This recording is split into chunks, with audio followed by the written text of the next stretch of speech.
Hey, what is up everyone? Blade here, and welcome back to another video of Persona 5 The Phantom X. Inside today's video, guys, we're going to be going over is Kasumi worth it, even with the time period that's been going on here. If you guys are interested in this, be sure to sit back, relax, and enjoy the video. Hit the like button, hit the subscribe button. It really does help out the channel quite a lot. We've been growing very quickly, and although these are pre-recorded videos, I still want to try to keep you guys as up to date as possible. You guys should probably see this one, I think, on like Tuesday or Wednesday here. So I have to remember what the dates are going to be. I know I'm going to be posting a lot of videos, so look forward to it. If it is on Wednesday, there should be a recap as well, so look forward to that as well. But let's get straight to the video. So as many of you guys do know, Kasumi is coming on out, and many people are still asking me, is it working this character? Is it not worth it? And what reasons why? I'm gonna just straight up say it hands down. The character is worth getting as long as you are a person who enjoys the unit. No matter what, don't let anything influence you. If you already are planning on some of the character, or it's a character that you truly do like, you pull for the character. But at the end of the day, it's a game you play to have some fun, so enjoy what you enjoy. But all honesty, the people that are saying that it's probably not worth pulling, I am a little bit at fault for that. The reason why I say this is because if we take a look at least our what's it called, at lafel.net, which you guys should be able to see right here, we're able to take a good look at the time period, right? So if everything goes according to plan, release date wise here, Sumi should have been exactly in front of Crow. Well, currently, of the time that I ended up posting this video, we just got word that the live stream is going to have, of course, Sumi and Turbo. So I'm unsure if they're going to be in the same patch or if they're going to be like every other patch, something like that. But we obviously know that Crow and her are not back to back, giving us a little bit less time than we expected. So currently, from the release date of everything's that's going to be happening, it's going to be Violet, Turbo, Crow, and then Ange. A lot of people are thinking, since they are so close to Makoto Yuki, she's just not going to be worth it. And I still have to say, you guys, remember, each update is about 2 weeks long. And then once Ange does comes out, even if they do continue doing the 2-week basis, we still have about 2 months, 2.5 months. If they do the 3-week basis, we have 3 whole months pretty much until Makoto does come out. Meaning this character is still going to get a lot of shiny no matter how you really dice it or slice it. And I think a lot of people are just overreacting. Though, once again, this is mainly just because we have a single target DPS versus another single target TPS. At the end of the day, I feel like both are worth it no matter how you see it, because they're for total different elements. But if you do want to be optimal and just try to stick to one single target DPS that's a newer one, I can see why people get a little bit angry at her. So let's talk about the pros and cons. Here's one of the things that I do like about at least our girl Sumi here as a pro. She is one of the few characters that does have a crit on her highlight.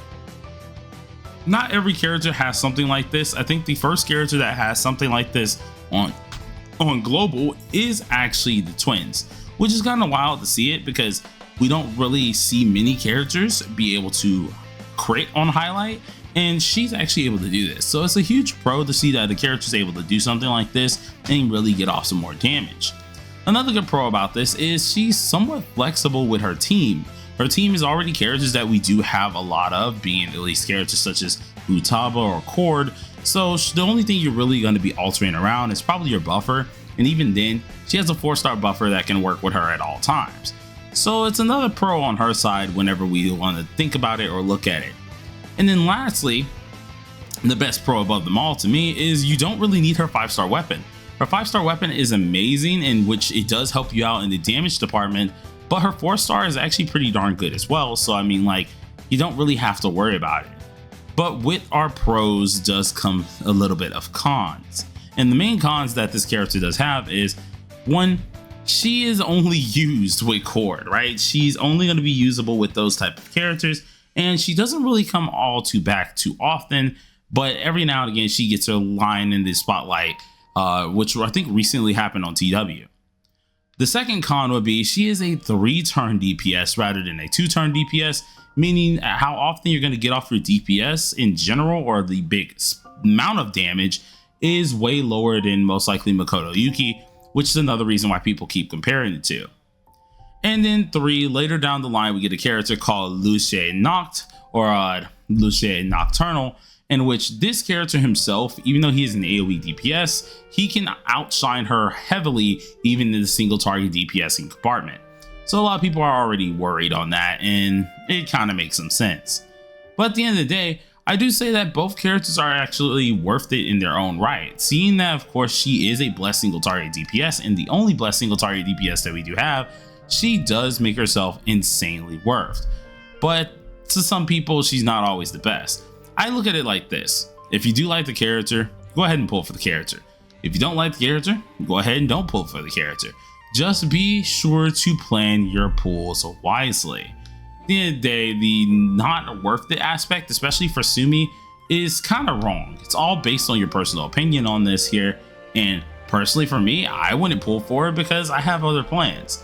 But if we look at the character at face value, she's obviously insanely worth it and insanely good to actually just go beyond whatever you were expecting. Whether it's damage, whether it's usage, she is a character that is insanely good. Once again, as I said before, she was recently used on TW again, and this is a huge deal because not often do characters really come back and actually define themselves in a certain meta. So the character's never going to be gone. So I do think of it this way: the character's worth pulling, and it's worth it for anyone who really loves the character. You don't love them, then don't pull. It's just as simple as that. The only thing that makes this a little bit scary is now that Turbo's a little closer to her, that means your funds for Turbo is going to be a lot lower. And then of course, since we do have characters like Ange coming out and then the P3 collab, obviously, you know, the first Annie is going to be kind of interesting, taking down your funds if you do summon for the character. In all honesty, it just comes down to your gems. So if you have decent amount of gems, definitely do your pulling. But if you don't think you have enough, you may want to skip this character. But I had to give a little bit of my 2 cents on this. This wasn't anything too new here. I've said it countless times that, to be honest, the character's insanely worth it. I enjoy her even on my TW account quite often.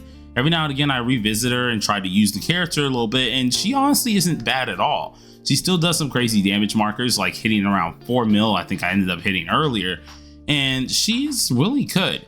The character herself doesn't really need that many buffs, so whatever they end up doing on global is going to make her even better than how she is before. But once again, what do you guys think? Are you gonna skip her? Are you gonna go ahead and pull her? I want to know at least you guys' opinion on this in the long run.